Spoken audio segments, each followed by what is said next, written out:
بنبست ها و مشکلات و سختی ها با چند چیز حلش بکنیم. اول با استغفار.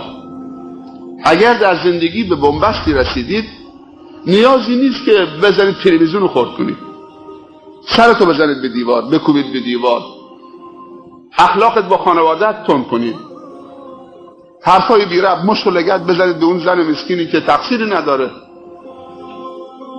تو زندگیت بگرد، تو حرکاتت، تو سکناتت، تو نیتات، مقاصدت نگاه کن، لغزشی جایی نیست. حتی اگر پیدا نکردید بگو شاید نادانسته من خطایی کردم که این نتیجه شه. علمای بزرگ وقتی که شترشون نافرمانی میکرد تازیانه به شتر نمیزدن، ولی ما لگدمال میکنیم شتر رو.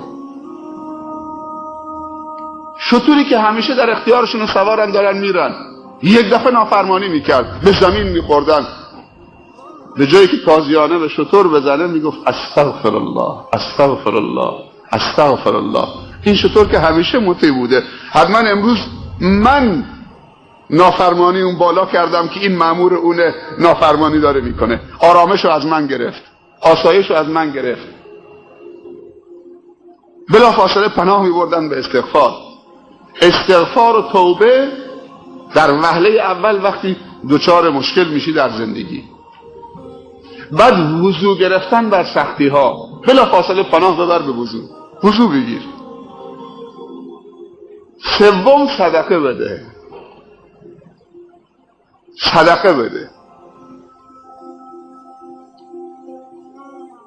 و قبل از این ستا اول بگو انا لله و انا الیه راجعون.